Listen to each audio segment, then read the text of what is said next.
بسم اللہ الرحمن الرحیم۔ السلام علیکم۔ بعض اوقات انسان کے ساتھ ایسا بھی ہوتا ہے کہ انسان اپنے کردار پر صفائی دینے کے لیے جاتا ہے، اپنے دامن پر لگے ہوئے داغ جو ہیں انہیں دھونے جاتا ہے، لیکن ان داغوں کو اور ان کردار پر لگے ہوئے الزامات کو پکی مہر لگا کے واپس آ جاتا ہے۔ اور نہ صرف یہ کہ اس وقت شرمندگی کا سامنا ہوتا ہے، بلکہ پھر ساری زندگی وہ چیز جو ہے انسان کے پیچھے لگی رہتی ہے۔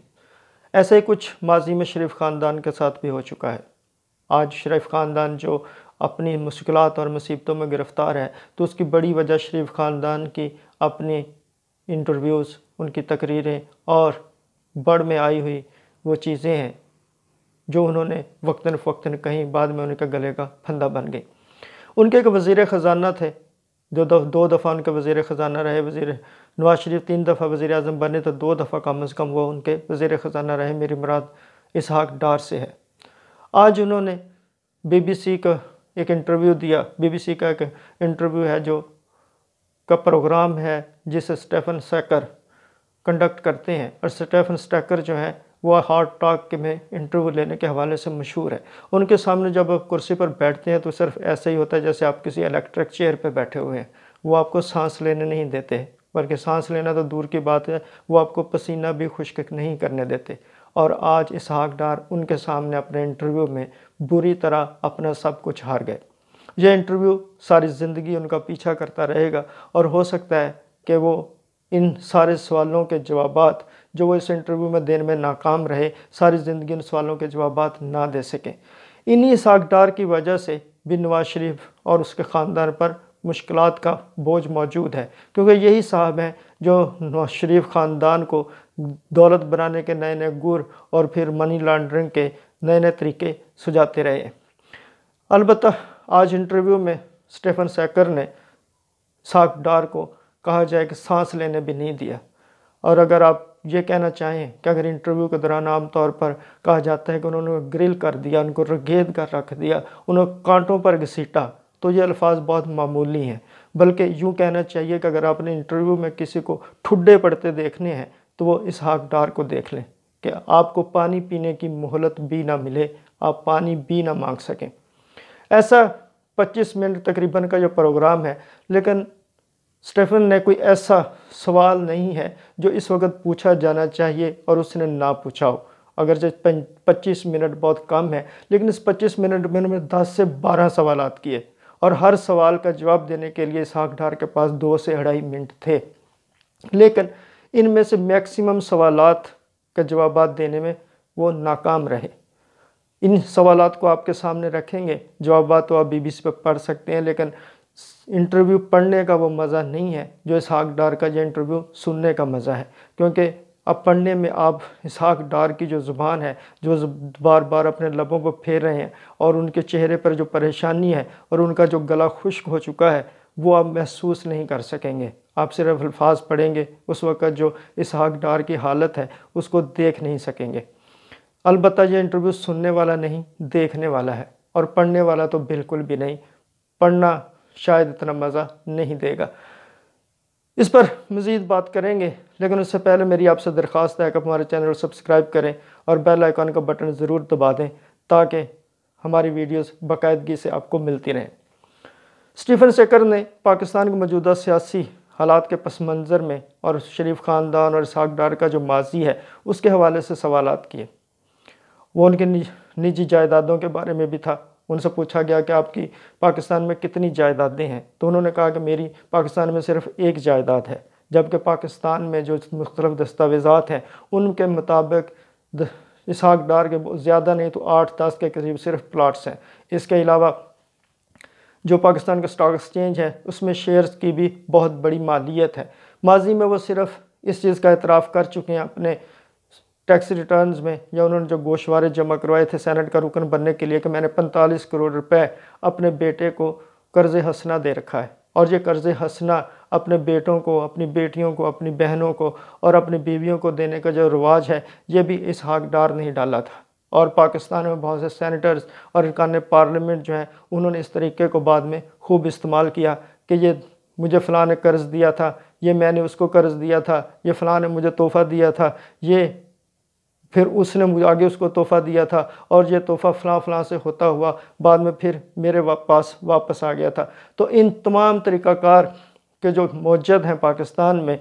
ماضی قریب میں، وہ یہ اسحاق ڈار ہیں۔ آپ کو یہ بتاتے چلیں کہ اسحاق ڈار پاکستان کے واحد وزیر خزانہ ہیں جو آئی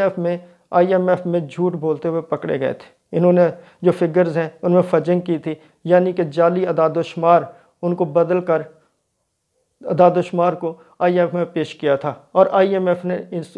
فراڈ کو پکڑ لیا تھا، اور اس فراڈ کے عوض پاکستان کو تقریباً $60 ملین جرمانہ عائد کرنا پڑا تھا، اور یہ تب ہوا تھا جب نواز شریف کی 99 میں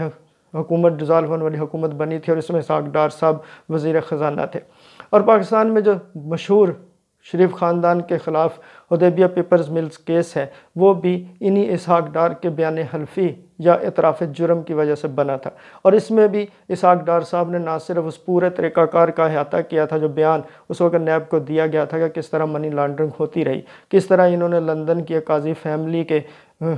پاسپورٹ اور آئیڈینٹی کارڈ حاصل کر کے ان پر جعلی اکاؤنٹس بنائے اور ان کے ذریعے منی لانڈرنگ کی گئی۔ اس کے علاوہ یہ شاید پاکستان کی تاریخ میں اسحاق ڈار واحد وزیر خزانہ ہیں جن کی چند سالوں میں 900 گنا پراپرٹی بڑھ گئی، اور چند ہی سالوں میں ان کی پراپرٹی جو ہے وہ 83 کروڑ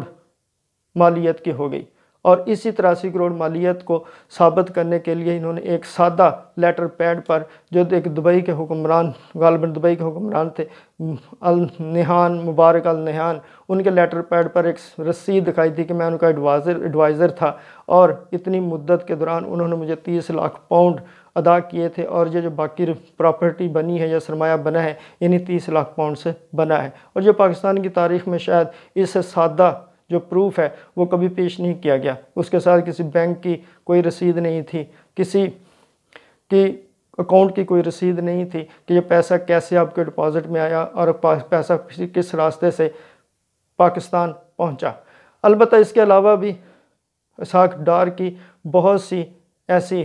کارنامے ہیں جن کو آپ یہاں بیان کر سکتے ہیں، یہ تو ابھی گفتگو کرتے ہوئے میرے ذہن میں آ گئے تو میں نے آپ کو بتا دیے۔ البتہ یہاں پر بھی جب انہوں نے کہا کہ پاکستان میں سے میری صرف ایک پراپرٹی ہے، تو سیکر نے کہا کہ ہم نے تو سنا ہے آپ کی لندن میں اور دبئی میں بھی پراپرٹیز ہیں۔ یہ ظاہر ہے وہ اسحاق ڈار کو ڈائریکٹ تو نہیں کہہ سکتے تھے کہ آپ کی لندن میں اور دبئی میں بھی پراپرٹیز ہیں، انہوں نے یہ کہا کہ ہم نے سنا ہے، اور یقیناً سیکر اس سے واقف ہوگا کہ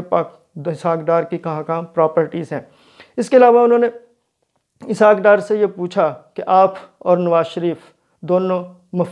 علاج کی غرض سے لندن میں موجود ہیں، اور ایک طرح سے آپ یہاں مفرور ہیں، پاکستان کی عدالتیں آپ کو اشتہاری قرار دے چکی ہیں، اور آپ اس کے باوجود علاج کے لیے یہاں موجود ہوتے ہوئے پاکستان میں حکومت کو گرانے کی تحریک چلا رہے ہیں۔ تو اس حوالے سے آپ کی ساکھ یا آپ کی کریڈیبلٹی کیا ہے؟ ان کے کہنے کا مطلب تھا کہ آپ اتنی کریڈیبلٹی رکھتے ہیں اس کے باوجود کہ آپ مفرور ہیں، اس کے باوجود آپ حکومت گرانے کی کوشش کر رہے ہیں، اور اس کا بھی اسحاق ڈار کے پاس کوئی جواب نہیں تھا۔ اور اس کے علاوہ ایک بہت اہم سوال تو ساری بہت اہم تھے، لیکن 3-4 سوالات بہت کلاسک درجے کے ہیں، میں انہی کا ذکر آپ کے سامنے کروں گا۔ پھر انہوں نے ایک سوال یہ پوچھا کہ اس وقت پاکستان جو ہے اپنی تاریخ کے بدترین معاشی حالات کا سامنا کر رہا ہے، تو اب جب پاکستان لندن میں بیٹھ کر، جب کہ آپ مفرور بھی ہیں اور میڈیکل گراؤنڈز پر لندن میں موجود ہیں، تو پاکستان میں جو آپ سیاسی عدم استحکام پیدا کرنے کی کوشش کر رہے ہیں اور مڈ ٹرم انتخابات کا مطالبہ کر رہے ہیں، تو اس میں جو پاکستان کی معاشی پوزیشن ہے اس کے لیے یہ کتنا فائدہ مند ہوگا کہ پاکستان کا تو اس کو نقصان دہ ہے، یعنی آپ کو پاکستان کے جو مفادات ہیں ان کا تو اس میں کوئی غرض نہیں ہے، آپ صرف عمران خان کی حکومت گرانا چاہتے ہیں اور مڈ ٹرم الیکشن چاہتے ہیں۔ اس کے علاوہ انہوں نے جنرل قمر جاوید باجوہ پر الزامات کے حوالے سے بھی سوالات کیے، اسحاق ڈار ان کے پاس بھی کوئی جواب نہیں تھا۔ پھر جمہوری عمل کے حوالے سے اسحاق ڈار پر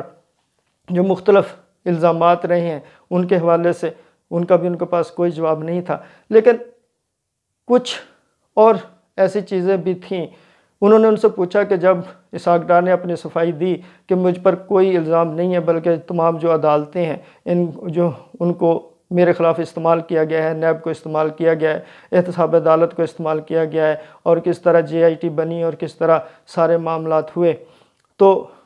اسٹیفن ہیکر نے پوچھا کہ 2016 میں ایسی دستاویزات جاری ہوئی تھیں جن میں انکشاف کیا گیا تھا کہ نواز شریف کی فیملی کے علاوہ پاکستان کی اور بہت سی بااثر فیملیز ہیں جنہوں نے بہت ساری بڑی تعداد میں رقوم جو ہے باہر منتقل کی ہیں، تو کیا وجہ ہے کہ ہم یہ نہ سمجھیں کہ اس میں آپ کا خاندان بھی ملوث تھا؟ یعنی اسٹیفن ہیکر اور برطانیہ کے مختلف طبقات میں جو بات سمجھ جا چکی ہے کہ اسحاق ڈار اور نواز شریف کا خاندان جو ہے یہ باقاعدہ منی لانڈرنگ میں ملوث رہے ہیں۔ اور آج آپ کو بتاتا چلوں کہ یہ جو BBC کا انٹرویو ہے جس میں ہمارے حکمران بڑی اس میں شوق سے چلے جاتے ہیں ان کو انٹرویو دینے کے لیے، تو جیسے میں نے پہلے کہا تھا کہ نواز شریف خاندان کی جو مصیبتیں ہیں وہ بھی یہیں سے شروع ہوئی تھیں۔ حسن نواز نے یہ ایک BBC کو انٹرویو دیا تھا جس میں انہوں نے انہی ایون فیلڈز فلیٹس جو ہیں ان کے بارے میں بتایا تھا کہ یہ ہمارے ہیں، ہم کب سے یہاں رہ رہے ہیں، جب ہم پڑھتے تھے تو ہم یہاں کے رہتے تھے۔ تو یہ اس وقت سے چیزیں ہیں کہ ایون فیلڈز کے جو اپارٹمنٹس ہیں یہ نواز شریف کے ہیں۔ آج نواز شریف انہی اپارٹمنٹس میں جن کو خریدنے کے حوالے سے بہت سے سوالات ہیں اور نواز شریف کو سزا بھی ہو چکی ہے، تو وہ انہی میں بیٹھ کر حکومت کے خلاف تحریک چلانے کی کوشش کر رہے ہیں۔ تو انہوں نے یہ بھی پوچھا کہ اب جب دونوں آپ یہاں پر موجود ہیں لندن میں اور آپ پاکستان سے سزا یافتہ ہیں تو کیا آپ فرار ہو کے لندن آئے ہیں؟ یہ بھی ایک سوال تھا، اور عجیب بات یہ ہے کہ اس وقت سوال شاید اسحاق ڈار کا سارا جو توجہ ہے سوال کا جواب دینے پر تھی، ورنہ یہ انسان کو شرمسار کرنے کے لیے اتنا سوال بھی کافی ہے۔ لیکن ایک سوال جو ہے وہ بہت کلاسک تھا، وہ یہ تھا کہ جب نواز شریف 10 سال تک جنرل ضیاء الحق کے ساتھ کام کرتے رہے اور انہی کی وجہ سے ان کا سیاسی کیریئر آگے بڑھا، تو اب جب وہ جنرل قمر جاوید باجوہ پر اور جنرل فیض حمید پر الزامات لگا رہے ہیں اور پاکستان کی فوج کے خلاف بیان بازی کر رہے ہیں کہ پاکستان کے جمہوری عمل میں اور پاکستان میں مداخلت کرتے ہیں، تو کیا یہ منافقت نہیں ہے؟ نواز شریف کا یہ طرز عمل منافقت نہیں ہے؟ اور اسحاق ڈار کا اس پر جواب جو ہے وہ انسان کو حیرت زدہ کر دینے والا ہے۔ انہوں نے کہا کہ نہیں، یہ نواز شریف کی ایویلیویشن تھی، یعنی یہ نواز شریف اپنے ارتقاء کا سفر طے کر رہے تھے۔ انہوں نے ایک لحاظ سے تو ٹھیک ہی کہا کہ نواز شریف اس زمانے میں دولت کمانے کے حوالے سے جو ترقی کر رہے تھے اس کا جو نام ہے اسحاق ڈار نے، انہوں نے اس کا ارتقاء کا نام رکھا۔ نواز شریف نے سیاسی حوالے سے تو کوئی ترقی کی ہو، ان میں کوئی ارتقاء ہوا نہ ہو، لیکن ان کے خاندانی کاروبار نے دن دگنی اور رات چگنی نہیں دن کو 8 گنا اور رات کو 16 گنا ترقی کی۔ اور یہ انٹرویو ایسا ہے، اس میں جیسے میں پہلے کہا کہ ایسا لگ رہا ہے کہ جیسے اسٹیفن ہیکر جو ہیں وہ اسحاق ڈار کو ٹھڈے مار رہے ہیں۔ اس انٹرویو کے بعد نون لیگ کے جو پاکستان میں حمایتی صحافی ہیں یا اینکرز ہیں وہ بھی اس میں اسحاق ڈار کو کہہ رہے ہیں کہ وہ بری طرح ناکام ہو گئے، یعنی وہ بھی اسحاق ڈار کو ڈیفینڈ نہیں کر پا رہے، یا وہ بھی یہ کہنے کی ہمت نہیں کر پا رہے کہ اس انٹرویو میں تو کچھ بھی نہیں ہے، جیسے عموماً عام طور پر ہوتا ہے کہ اس انٹرویو میں کچھ بھی نہیں ہے، اسحاق ڈار نے صحیح تو کہا ہے، ایسی اس میں کوئی بات نہیں ہے جس میں سوال اٹھایا جا سکے یا جس پر انگلی اٹھائی جا سکے، وہ بھی اب اس راہ کو نہیں ہے۔ اسی کا نتیجہ ہے کہ وہ سوشل میڈیا پر آج ان اینکرز اور صحافیوں کی شدید کمی محسوس ہو رہی ہے، اور باقی جو لوگ ہیں وہ سوشل میڈیا پر ان صحافیوں اور ان اینکرز کو بھی گالیاں دے رہے ہیں کہ پاکستان کے اور صحافی اور اینکرز جب اس طرح کی شخصیات کا انٹرویو کرتے ہیں تو اس کا انٹرویو کا معیار کیسا ہوتا ہے، اور اسٹیفن ہیکر نے جو انٹرویو کیا ہے اس کا معیار کیا ہے۔ اور واقعی جب آپ صحافی ہیں، جب آپ دنیا کے سامنے سچ اور حقائق رکھنے کا دعویٰ کرتے ہیں تو پھر آپ کو اس درجے کا ہی ہونا چاہیے، خاص طور پر جب ہر بات میں کچھ اینکرز اور صحافی جو ہیں وہ اسلام اور مسلمانیت کو گھسیٹ لاتے ہیں۔ تو میرے بھائی اسٹیفن ہیکر نے شاید ہم سے زیادہ مسلمان اور اسلام والا انٹرویو کیا ہوگا، اگرچہ وہ مسلمان تو نہیں ہے لیکن اس نے اپنا کام ایمانداری سے کیا ہے، اور اس کا نتیجہ یہ ہے کہ آج اسحاق ڈار پاکستان کے عوام کے سامنے نہیں، شریف خاندان کے سامنے بھی شرمندہ ہوں گے، خاص طور پر اس وقت کہ اسحاق ڈار نواز شریف کے صرف وزیر خزانہ نہیں تھے، بعد میں ان کا سمدی بننے کا اعزاز بھی حاصل ہوا، اور شاید اسی وجہ سے، اسی قرب کی وجہ سے